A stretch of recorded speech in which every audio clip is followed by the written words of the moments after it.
One first step would be to get the age up to 21. Both in Uvalde and Buffalo, the shooters got their guns the minute they turned 18.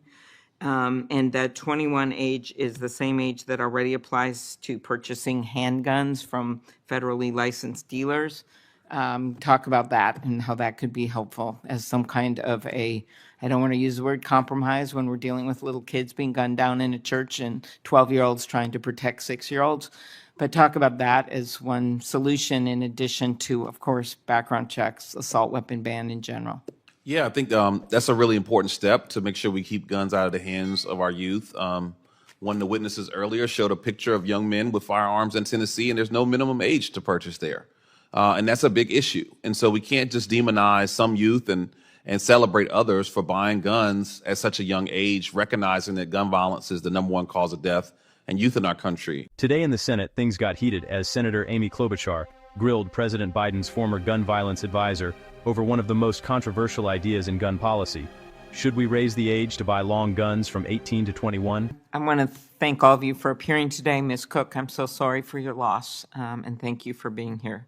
I'm a former prosecutor. I've spent a lot of time since I got here trying to focus on some of the issues that Senator Blackburn just discussed with cargo that we think could be helpful, but also on helping to fund local police. I think that's a lot of the answer here. And my state has had its share of tragedies this summer. First, the assassination of my friend Melissa Hortman and her husband, and then, of course, Annunciation Church, where these kids were gunned down during Mass through stained glass window. And I do want to mention from a law enforcement standpoint that despite being strapped, the Minneapolis police, it was an incredible story. The first officer was there 3.5 minutes after the first 911 call. And within 14 minutes of that call, 20 people were in the ambulance. They were all tourniquets, everything. They were off to the hospital. And that's how so many lives were saved despite losing both Fletcher and Harper, these two adorable children. We saw the same thing, of course, in Michigan this weekend. And so that leads me to a few answers here.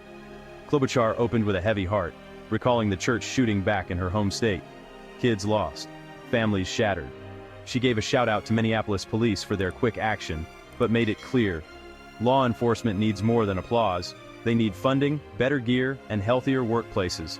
The advisor agreed, painting a picture of rundown stations, crumbling facilities, and a morale problem that's making it tough to find and keep good cops. One is how we support local law enforcement. Mr. Pemberton, if you want to talk about local law enforcement funding and better equipment and anything that we can do on a local basis for the local police. To me, that's part of the answer here. Funding is critical. Obviously, as I said in my testimony, and as I've been saying throughout this hearing, the staffing levels are paramount, and we have to find a way to get those staffing levels back to where they need to be. But outside of that, particularly in the District of Columbia, our facilities are just in deplorable condition. The stations they need tons of work. The locker rooms are moldy. The bathrooms are non-functional.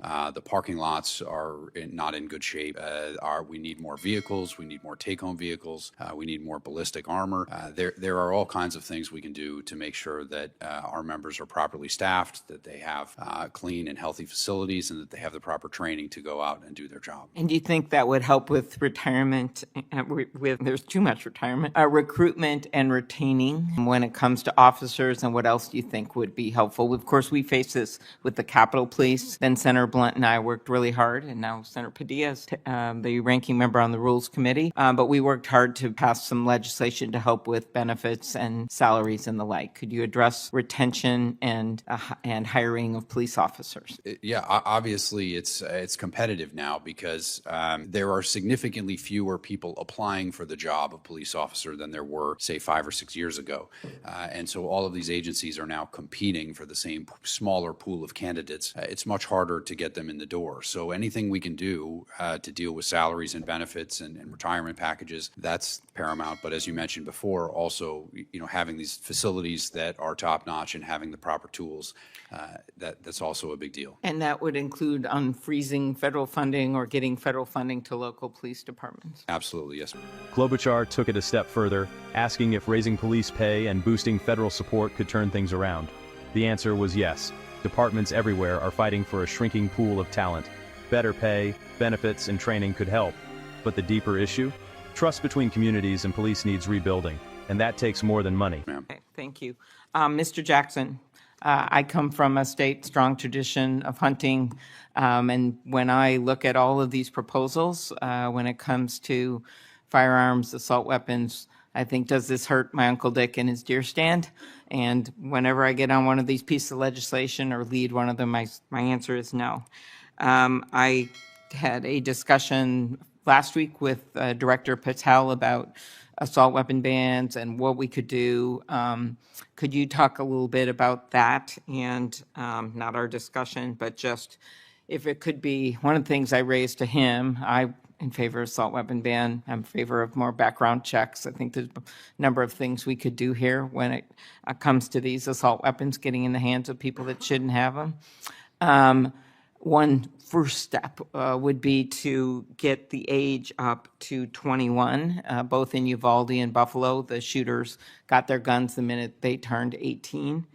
And that 21 age is the same age that already applies to purchasing handguns from federally licensed dealers. Talk about that and how that could be helpful as some kind of a, I don't want to use the word compromise when we're dealing with little kids being gunned down in a church and 12-year-olds trying to protect 6-year-olds. But talk about that as one solution in addition to, of course, background checks, assault weapon ban in general. Then, the conversation turned. Klobuchar made it clear. Her push for tougher gun laws isn't about punishing hunters or law-abiding citizens. Does this hurt my uncle and his deer stand? No. What she wants, she said, are common-sense changes. Banning assault weapons, stronger background checks, and yes, raising the age to buy a long gun to 21. Yeah, I think that's a really important step to make sure we keep guns out of the hands of our youth. One of the witnesses earlier showed a picture of young men with firearms in Tennessee, and there's no minimum age to purchase there. And that's a big issue. And so we can't just demonize some youth and celebrate others for buying guns at such a young age, recognizing that gun violence is the #1 cause of death and youth in our country. And I also will say, even before we go there, there's a lot more low-hanging fruit.